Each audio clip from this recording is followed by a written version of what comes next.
The challenges facing cities are well known. Small, high-density cities like Singapore face constraints of land space. We have to find creative uses of our space. Bigger cities also face their own problems, having to manage such challenges as urban sprawl. And slums are common in many cities in the developing world.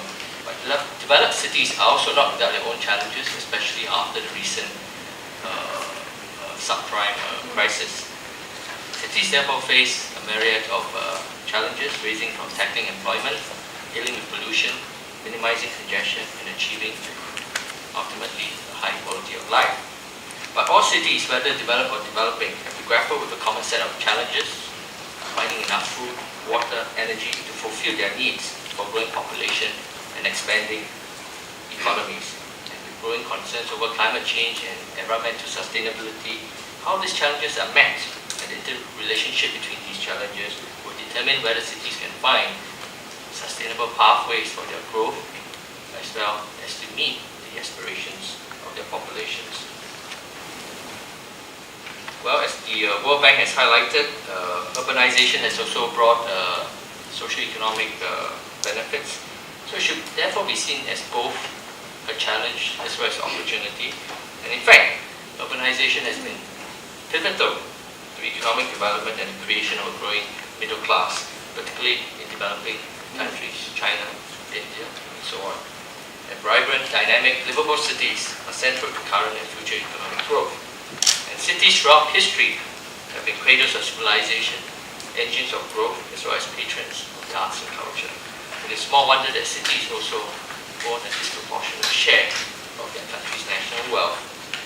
So how do all these issues relate to the World City Summit?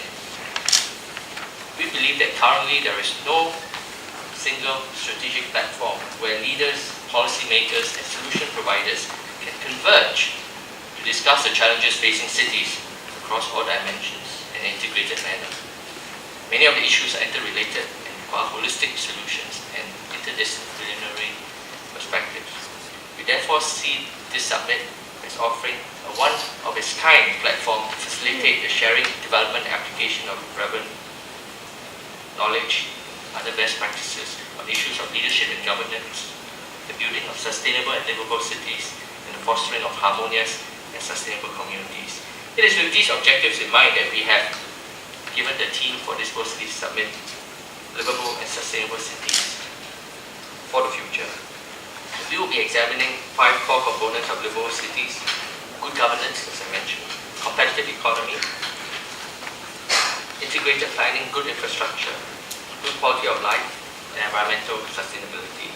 And through the exchange of these ideas and knowledge, we hope that cities can learn from one another to identify solutions that are practical, scalable, as well as replicable. Why Singapore? Well, we believe that Singapore is well placed to share its expertise. I think we have gone through the same development pathways as many of the developing cities. We've had our own squatters, we had to clear squatters, we had to clean up our rivers, we had to put in place the sort of infrastructure that will transform us from a sleepy fishing village to a modern metropolis that can provide one of the best business environments for investors to put their money, and also to provide our people with a quality of life which they can then enjoy. And Singapore, as you know, has been ranked fairly highly among the livable cities in the region. And for instance, according to Mercer's 2009 Quality of Life Survey, we are the highest ranking Asian city among 215 cities globally.